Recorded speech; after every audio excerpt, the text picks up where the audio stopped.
Puji Tuhan, kita telah membaca dari pasal yang 16 dan pasal 17 kitab Injil Matius. Beberapa peraturan yang kita telah baca, peraturan-peraturan yang dituliskan untuk menjadi kewajiban kita. Baik itu merupakan pengakuan Petrus, itu merupakan peraturan. Ada pengakuan Petrus tentang siapakah Yesus itu. Pengenalan akan Yesus merupakan sesuatu yang sangat mutlak untuk menjadi dasar iman kita. Ya, mempunyai satu ketentuan yang pasti bagaimana kita menjadi orang-orang yang punya dasar iman. Betapa mudahnya hari-hari ini orang menjadi goyah karena dasarnya tidak kuat. Dengan berbagai macam alasan, orang dengan mudah dapat menukar iman sebab dasarnya tidak kuat. Dasar itu diteguhkan dengan pengalaman-pengalaman. Jadi, apakah dalam pengiringan kita kepada Yesus itu sudah mempunyai pengalaman? Adakah kita menjadi kuat karena pengalaman itu? Sebab itu mengapa kita mempunyai satu di antara acara ibadah, yaitu kesaksian. Menunjukkan bahwa dengan kesaksian itu orang yang mendengar menjadi semakin teguh. Orang yang mendengar menjadi semakin yakin bahwa apa yang diimaninya itu tidak sebuah kesalahan.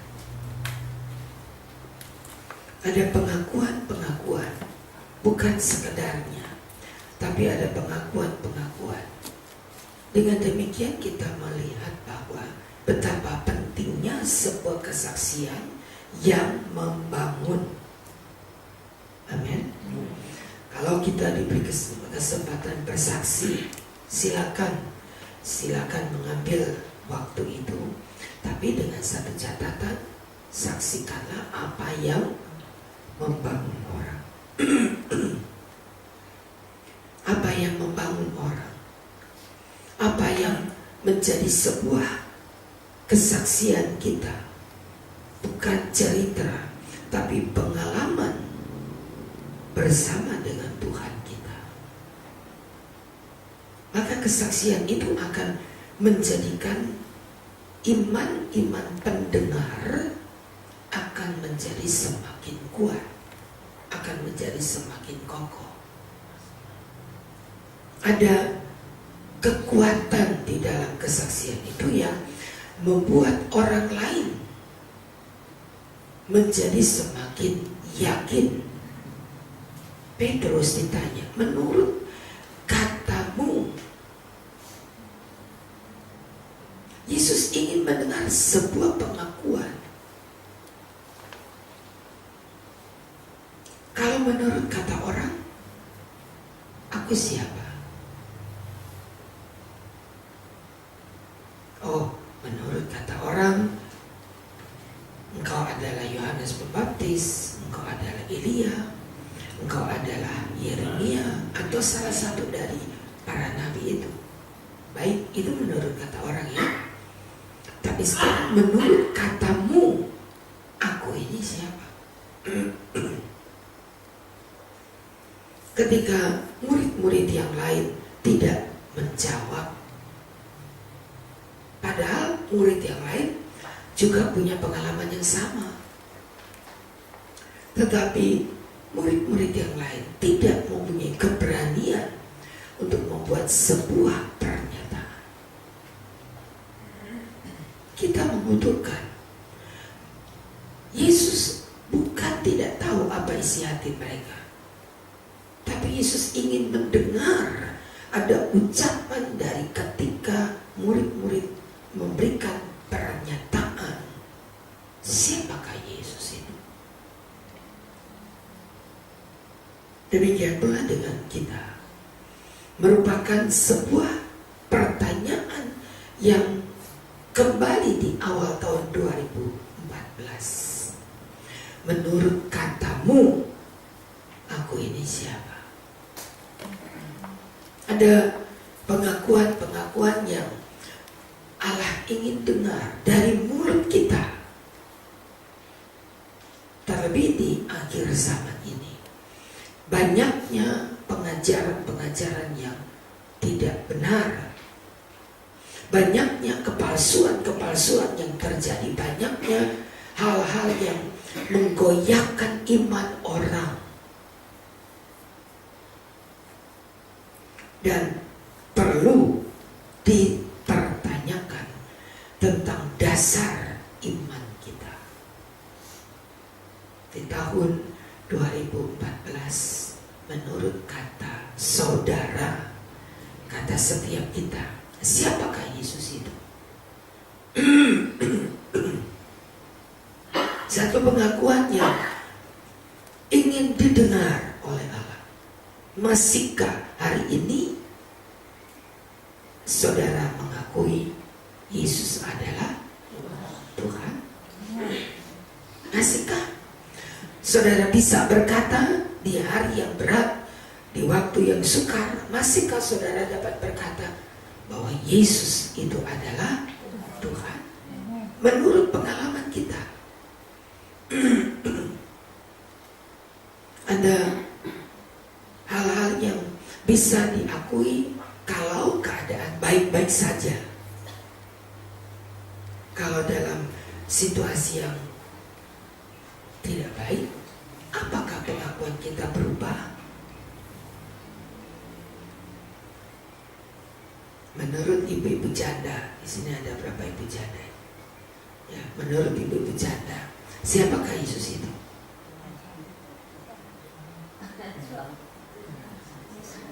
Siapa? Siapakah Yesus itu? Mesias Juru Selamat. Yang lain? Ibu janda lain? Penolong. Ibu Erna? Juru Selamat. Buta Barat? Juru Selamat. Itu pengakuan menurut ibu-ibu janda. Ibu Sibuya? Juru Selamat. Dalam keadaan yang enak dan yang tidak enak, setelah perasaan kehilangan itu begitu mencengkam, apakah Ibu Sibuya masih tetap dapat berkata Yesus adalah Juru Selamat? Masih. Setelah keadaan sulit yang baru dilalui, ketika Tuhan ambil suami yang tidak pernah dipikirkan sebelumnya, tidak sakit, tidak dalam keadaan yang ribut, dalam keadaan semuanya baik, dan ketika tiba-tiba tiang keluarga itu hilang, apakah Ibu Sibuya masih tetap dapat berkata Yesus adalah Juru Selamat? Amin. Itu menjadi pengakuan yang kuat. Menurut dewasa muda, remaja dewasa muda, siapakah Yesus itu? Dari sana, dari Edi, Angga, Melika, Rika, menurut kalian, siapakah Yesus itu? Tuhan dan Juru Selamat. Menurut Bapak Ibu,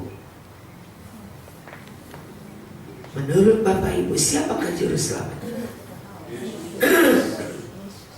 Yesus. Siapakah Yesus itu? Tuhan yang mana? Dikatakan orang Kristen itu gampang pengakuannya. Tuhan Tuhan yang mana? Tuhan Yesus Kristus. Itu adalah Tuhan dan Juru Selamat kita. Menurut setiap kita ada pengakuan-pengakuan yang tidak sama. Yang dibutuhkan adalah sebuah pernyataan. Ada kalimat yang kita ucapkan dan itu sesuai dengan iman kita, sesuai dengan keyakinan kita, sesuai dengan pengalaman kita. Kita mempunyai Yesus yang adalah Tuhan. Dan Yesus berkata kepada Petrus, "Berbahagialah engkau Simon bin Yunus, sebab bukan manusia yang menyatakan itu kepadamu, melainkan Bapakku yang di surga." Melainkan Bapakku yang di surga. Itulah yang membuat sebuah pernyataan. Kita bangga karena kita mempunyai Tuhan yang adalah Juru Selamat. Kita bangga sebab sampai tahun 2014 kalau orang bertanya, siapakah Allahmu? Kita tetap dapat berkata, Yesus Tuhan dan Juru Selamat. Sekalipun keadaan tidak baik kita alami, sekalipun keadaan sukar kita harus hadapi, tapi pengalaman kita tetap kuat dan berkata, Yesusku adalah Tuhan dan Juru Selamat. Ini yang ingin didengar. Sebab keyakinan seperti ini menjadi dasar. Pada ayat yang ke-18, engkau adalah Petrus, engkau adalah batu karang. Aku akan mendirikan jemaatku. Aku akan mendirikan jemaatku di atas batu karang itu. Kalau iman kita disebut iman yang kuat, kalau iman kita punya satu landasan yang kuat, firman Allah berkata, di atas batu karang, di atas dasar itu akan ada orang-orang yang akan dibangunkan imannya. Kalau kita punya iman yang kuat, maka kita akan menguatkan banyak orang. Amin. Ini yang Allah ingin. Sebab itu dasar iman kita tidak dapat ditukar dengan apapun. Korintus yang pertama, 1 Korintus 3.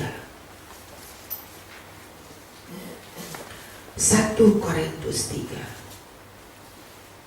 ayat 11. 1 Korintus 3 ayat 11.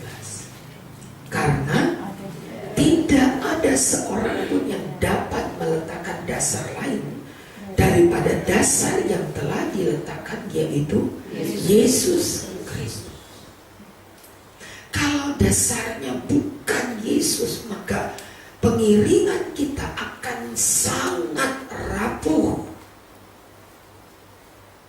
Apa dasar iman kita? Apa dasar pengiringan kita kepada Tuhan? Sebab itu kalau ada yang menukar dasar iman kita, Yesus itu ditukar hanya karena perkara-perkara kebutuhan jasmani, rumah itu akan roboh. Rumah itu akan hanyut oleh banjir, akan tumbang oleh angin-angin badai, kalau dasarnya bukan Yesus. Tidak goyah, saya tidak akan pernah goyah untuk membuat tiap-tiap dasar kita adalah Yesus. Meletakkan dasar di setiap iman kita dan tidak ada dasar yang lain.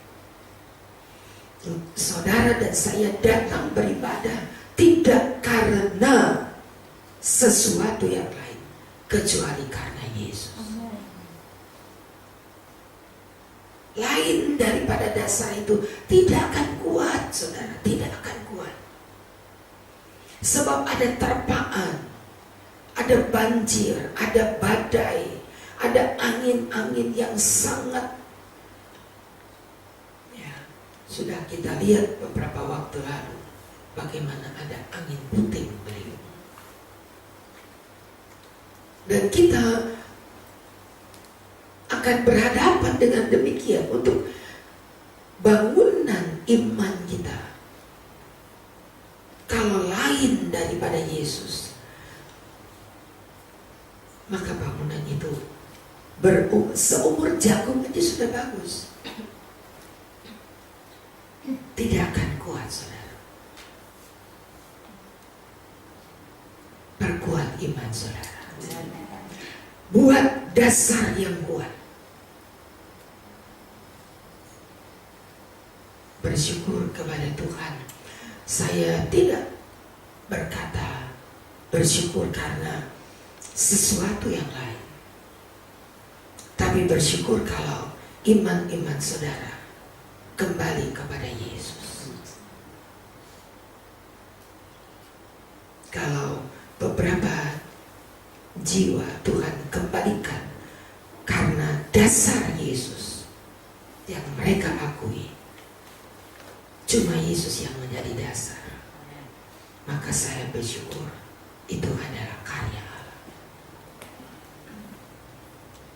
bukan karena yang lain.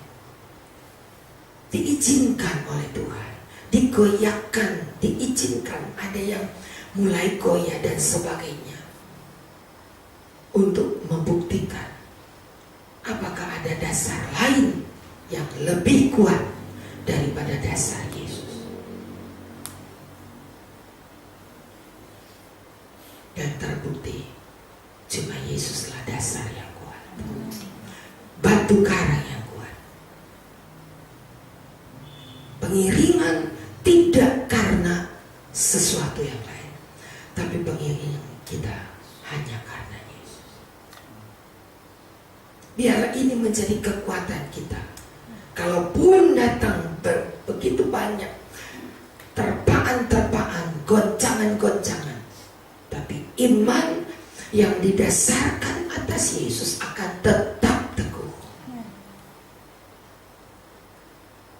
Tidak karena yang lain, tidak karena A, B, C dan sebagainya.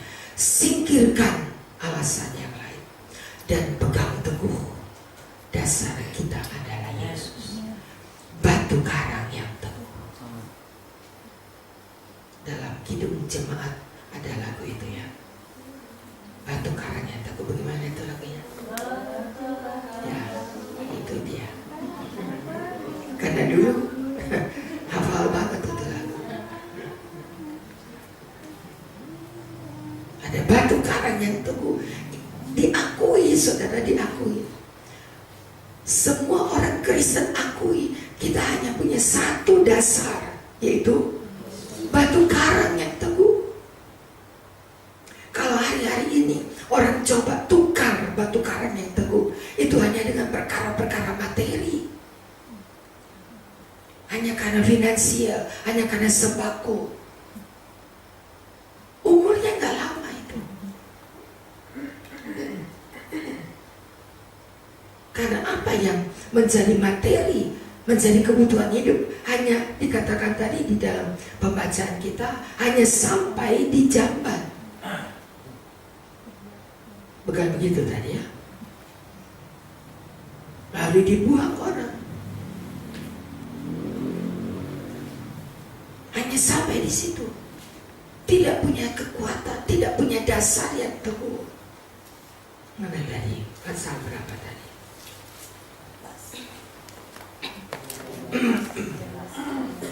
Pasal berapa, Pak? 15. Ayat yang ke 15. Tidak tahukah bahwa bahwa segala sesuatu yang masuk dalam mulut turun ke dalam perut, lalu dibuang di jamban. Kebutuhan-kebutuhan materi cuma begitu, hanya berakhir di tempat pembuangan, di jamban. Kalau pengiringan kita, dasar kita hanya karena materi-materi yang sampai di jamban, rapuhnya iman kita. Biar makan seenak apa, besok harus dibuang. Kalau dibiarkan tetap mengendap di perut kita, maka itu menjadi racun. Padahal makanan itu mahal sekali. Padahal makanan itu enak sekali. Tapi berakhir hanya sampai di jamban. Dan kalau cuma itu dasar kita, sayang bukan?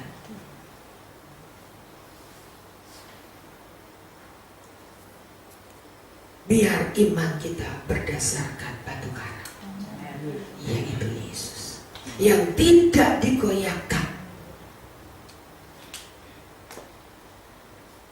Allah sedang proses iman kita, agar iman kita teguh, agar iman kita tidak pernah berubah. Kalaupun bumi ini diubahkan, imanku tetap teguh di dalam Tuhan. Ada kekuatan yang membuat kita. Nah, itu sebabnya begitu pentingnya pengalaman-pengalaman kita bersama Yesus. Ada pengalaman yang dibagikan dalam kesaksian-kesaksian. Mulai hari Minggu besok, saudara diberi kesempatan untuk memberikan kesaksian. Bukan cerita, tapi kesaksian bagaimana kehidupan kita menjadi kehidupan yang punya makna. Yesuslah penolongku. Pengalaman lain, Yesuslah penghiburku. Pengalaman lain, Yesuslah juru selamatku. Yesuslah nakodaku. Yesuslah pertolongan di tengah kesesakan. Menjadi pengalaman-pengalaman yang membuat orang yang mendengar, oh, rupanya Yesus itu luar biasa ya. Terbukti, sangat terbukti.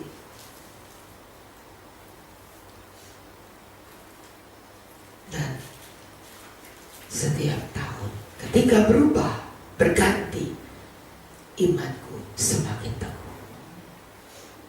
Diharapkan ketika kita beralih kepada tahun yang baru, maka ada iman yang semakin kuat. 2015 semakin kuat, 2016 semakin kuat. Ada kekhawatiran Yesus, apakah anak manusia akan jumpa iman ini akhir zaman kalau ia datang kembali? Apakah iman saudara akan tetap teguh? Kalau bukan dasar iman, maka satu saat ketika Yesus datang, dia tidak temui ada iman di hati kita. Itu sebabnya diizinkan Tuhan untuk menguji iman kita. Tidak menyalahkan si A atau si B, tapi Tuhan izinkan ada pemurnian iman. Kita dimurnikan. Apakah benar iman kita berdasarkan Yesus atau bukan yang lain? Dan itulah yang menjadi kekuatan kita. Amin. Pengalaman di tahun 2013 tidak menggoyahkan aku, tapi membuat aku semakin kuat. Semakin kuat. Lain daripada Yesus, singkirkan. Itu tidak akan